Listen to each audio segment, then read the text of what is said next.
Well, in this video, I will be discussing regarding spinors. So, we will be discussing regarding the fermionic fields or the Dirac fields, Dirac equations. So, for that, a bit of understanding about the object spinor is not necessary, but it doesn't harms us. So, spinors were introduced by Klein. So, they were introduced by Klein in a classical concept for studying of spinning tops. So spinners have some role to play in understanding the classical spinning motion. So a spinning motion can be thought of like, suppose if we have our coordinate system. So this is x, y, and this is the z axis. And now suppose you have a flag here. So a flag will have a flag pole and the head of the flag. So this is suppose a flag with a flagpole. So to define this particular flag, what we need is we need a coordinate for this flagpole. So that can be given by this r, theta and phi. So this can be theta, and similarly here if we draw the with respect to x-axis, this is phi. But this and the length of the flagpole will be given by r. So I have r, I have theta, I have phi. But still after that we need one more parameter so that we can understand the rotation of this flag head with respect to the flagpole. So it is an angle with respect to this r head direction or the radial direction that we can denote by alpha. So you see, we are encompassing a quadruple information while talking about such a spinning object. So the flag can spin on its flagpole, as well as the flagpole itself can rotate. So this kind of a representation already gives us some understanding that this is the representation while discussing Bloch sphere we came across. So basically, if we try to encode this information in a different way, we write it like this, suppose I by 2 alpha plus theta, and along with that what we have is we have this so angle. So we have to remember that there is one angle that is with respect to the z axis and one angle that is with respect to the x axis. So I will make this one as phi, so that is the angle with respect to x-axis, and this is cos theta by 2 e power I phi sin theta by 2. So this kind of a representation is also somewhat capturing the four coordinates, these four things. But now this is same. If we neglect this part, this is what is the parameterization of a qubit system. So if this belongs to a two-dimensional Hilbert space, then it can be parameterized in this fashion, and that is called the Bloch sphere. So with this understanding, what we see is that spinors in some sense can be said as unnormalized qubits. So they can be identified in that way. So you can also write it in form of A and B. So you collect all these components and write them in terms of A and B. So A will be a function of r, phi and theta, and similarly that will be for the B. So now, so up till this much we have come across. Now what we see is we try to relate the radial vectors that is associated with the length of the flag along with this spinor object. This S is the spinor object. So and how do we relate that? So you can think of spinor as a complex vector in a complex vector in this two-dimensional Hilbert space. So now it is not now hard to see that suppose I want to write Rx, the x coordinate of this flagpole. That is nothing but in terms of this, so it is cos phi sin theta. So it is cos phi, and then you have sin theta. If the length of the flagpole is unit length, then this will be true. Otherwise, you will also have a factor of r, which is the length. So it is mod r. So now once you have this quantity is exactly same as taking the inner product of sigma x with respect to. So this can easily be calculated. I mean, I made this claim here. This is just a claim, and to see that this is true, what we need to do, we just plug in the definition of this S, and we know what is sigma x. So sigma is x is the Pauli matrix. That is this. So and then you can multiply all these elements. So you will get, like, suppose A, B, and here you will get A star, B star, and finally you can bring out the true form in terms of theta, phi, and r. So in a more general way, what we can actually say is the entire R vector can be constructed just from the spinor information and using the Pauli vectors. So let's write it like this. So this is the entire R vector. So that is the coordinate of the flag. So this sigma, this vector notation, so sigma with this vector notation means that it is of the form of sigma x, sigma y, sigma z. So necessary component, you can associate it with the necessary Pauli spin matrices. So with this we have a control over the parameter in the real space, that is this R, and the matrices and the vector in the complex space. So this while thinking about the spinor in this way, this really belongs to a complex space, but this belongs to a real R3 space, because this is simply the polar coordinate. So this is the R is the radial vector. So up till this we have understood. Now what we want to achieve is that we want to try to perform the rotations. We have to understand what does it mean to rotate our spinors. So this is a spinor, so I want to rotate this object, and necessarily we will see that this will cause some sort of an transformation even for the flag. So that is quite obvious, because they are related by this particular equation. So what can the possibly the rotation be? So the obvious way to understand is that if we think of this as a Hilbert space, then unitary operations performs necessary transformation on the Hilbert space. So any general transformation of the spinor will be associated with a unitary matrix U, such that the spinor will transform to, suppose, so the spinor will finally transform to U times S. So, but any unitary matrix U can be written as exponential of I times a parameter theta. This is a real parameter times a Hermitian matrix H. So this lies in the understanding of group theory and representations. So unitary matrices can be written in this form, and this further can be written as, now this Hermitian matrix can be broken down in terms of identity and Pauli matrices X, sigma Y, sigma Z. So in overall, but this identity commutes with each of the Pauli matrices. So and exponential of identity is just a phase, and we don't consider phases in quantum mechanics. So what we understand is that unitary matrix should be related with e power I theta times the sigma matrices. So where theta is also a vector. So theta can be the rotation along a particular coordinate axis, and this sigma is the that I just now showed. So what this means is that, suppose now I want to make such a transformation. So let's call S prime equal to e power I theta by 2 sigma x times S. So this is a transformation that I have written here.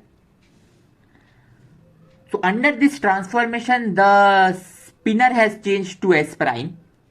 So this vector R must also have changed. That is quite obvious. So R vector, the R vector will be transformed to R prime vector, which is again defined as S prime sigma S prime. That is because of this equation here. So now we understand how r vector transforms in real space when the spinor transforms in a complex space. So this now we have to just unpack this r prime. So for this particular transformation, r vector prime. So let me just write it here. So r vector with a prime is written as s prime sigma s prime. This is now we have to perform the calculation. So but again I won't be calculating this, because you see this is just a matrix multiplication, because we know what s prime is. So once we know what s prime is, suppose I pick out the sigma x component corresponding to r prime x. So what I will get is something of this sort. So I will get sigma x, and on this side it will be multiplied by e power I theta by 2 sigma x s, and on this side we will have a complex conjugate. So similarly there will be r prime y and r prime z. So this can be written as, you see, these all will commute with each other and the phase will cancel. So this is nothing but s sigma x s r prime y r prime z, which is nothing but the r vector itself. So as I have performed this transition of the spinor, this vector has remained same. So what I am seeing is that this vector is same as the rx that I had initially. So I can write it as rx. Similarly, now we can see this transformations, but we know that sigma x and y doesn't commute. So we have this commutation relation that sigma x, sigma y, they satisfy I epsilon x y z sigma z, and probably I think there is a factor of 2 also. So they satisfy this commutation relation. We have to use this commutation relation to find r prime, but that is easy to do. What we end up getting is more important.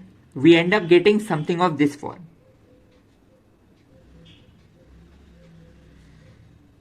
And then I have, this is what we end up getting. So now we see, as our spinor has transformed in this kind of a notation, we are seeing that our vector has also transformed in this fashion. But now what does this transformation actually means, that we have to understand. So mathematically what we say is that, so these unitary matrices that are bringing the transformation for this spinor in this Hilbert space, these unitary matrices forms a group. They forms a group that is a group of unitary matrices with determinant 1. The determinant is 1 because we are removing the ambiguities of phases here. So this group is called SU2. This is the name of the group of unitary matrices with determinant 1. And now this group has interesting properties. It is a Lie group. That means it is a continuous. It is characterized by this continuously varying parameter theta. For different thetas we are getting different group elements. So it is a continuous infinite group, and let's keep it at this much for the Lie group part.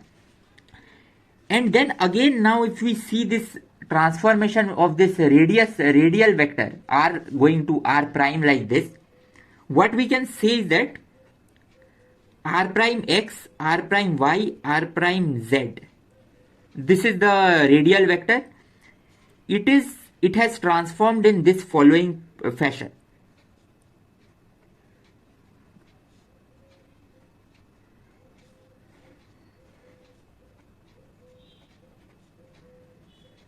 So here everywhere we have in back of our mind the spinor representation, because Rx is nothing but S sigma x S and Rz is nothing but S sigma z S.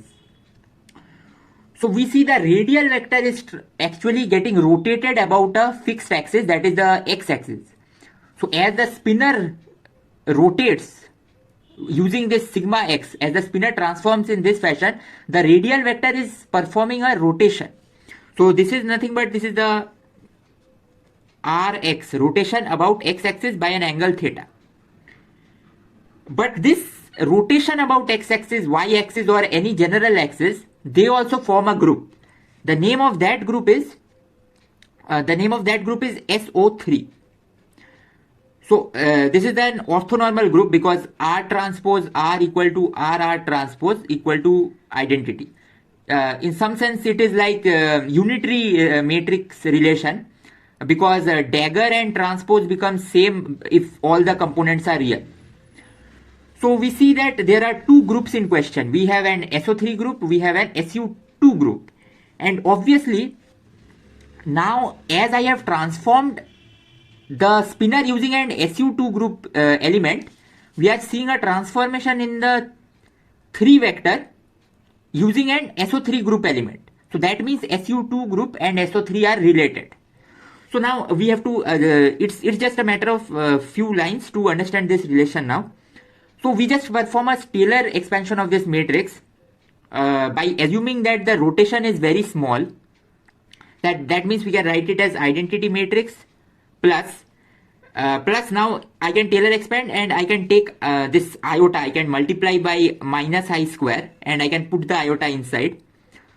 So that will give me, let's see, so it's giving me 0 I 0 plus times theta will also be there plus order theta square terms. So I have expanded this using the Taylor expansion, and now this is giving me a particular new matrix. Let's call it J of X. So what does now this means is that this is a rotation element, but this is not a rotation element because this is just the first term. The other terms are also there. But this expansion is equivalent to saying I exponentiate the matrix I theta Jx. So if I exponentiate this Jx matrix that I just defined here, I will get back this rotation precisely because of the Taylor expansions of cos theta and sin theta. And they are also related by the Taylor expansion of the exponential of a matrix. So with this understanding, what we are seeing is that the summary, the main crux is that as S transforms into e power I theta by 2 sigma xs, R transforms as e power I theta jxr. So this is the main point that we have to understand. And these both exponentiated matrix, they belongs to different group. This belongs to an SU2 group, this belongs to an SO3 group. So now in a more general scenario, now it is quite easy to expand this to a general scenario, that is, if the spinor transforms as e power I theta by 2 dot sigma times S, and if the spinor transforms like this, then the radial vector, so you see I am already making a mistake while writing it as a ket vector. It is not ket vector, so it is a 3-dimensional vector. So it is a real vector in a real space. So I will remove all the kets. It transforms as e power I theta dot j times r vector. Again I am writing this ket. So this is the connection between SU2 group and SO3 group. And here you see what I am saying is that your SO3 group, which consists of rotations, they can be obtained by exponentiating this J matrices. These matrices are named as generators of this group. And this J matrices are, I just showed you the Jx part. Similarly, we have Jy, we have Jz. So I can, for completeness, Jy will be 0, 0, I, 0, 0, 0, minus I, 0, 0. And Jz will be 0, minus I, 0, I, 0, 0, 0, 0, 0. And so these J matrices generates the SO3 group, which is the group of rotations or this orthogonal matrices. and this sigma matrices or the Pauli matrices generates this SU2 group, which is the group of unitary matrices with determinant 1. So now the point is, so now what we can say is that you see these both of these groups, if we just extract the groups out and we don't think about the vector space over which it is acting. So on the level of the groups, these vectors are not there. In some sense, this group that I have written here in terms of this exponential, this is the one of the representations of this SU2 group. So in terms of group, what we are seeing is that this SO3 group and SU2 group, they are homomorphic. In some sense, they have 1-1 onto relations between them, precisely because if one transforms, the other also transforms. So this relation is actually 2-to-1. It is onto, that is all right, but this is 2-to-1. Why it is 2-to-1 is quite easy to see. That is because you see this matrix also transforms it. So corresponding to U as well as minus U, corresponding to these both matrices, I have a same rotation R. So that's why it is a 2-to-1 map.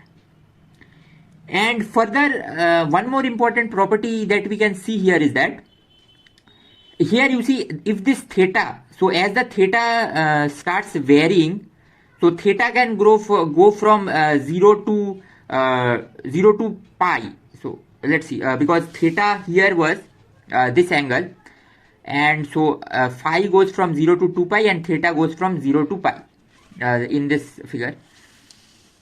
So but you see the matrices, so but for the SU2 group, it is always theta by 2, so it is restricting it 0 to pi by 2, but this goes to 0 to pi. So that's all for this video. In this video we discussed some just the definition and understanding of spinors as complex Hilbert space objects, and we also understood a bit about this rotation group, the unitary group, and the fact that they are homomorphic to each other. So now in the next few lectures also we will see these spinors and understand that these spinors are naturally Lorentz invariant, provided we recognize the group that acts on the spinors, because you see the four vectors are acted upon by the Lorentz group, and with respect to this group we analyze the properties of Lorentz invariance.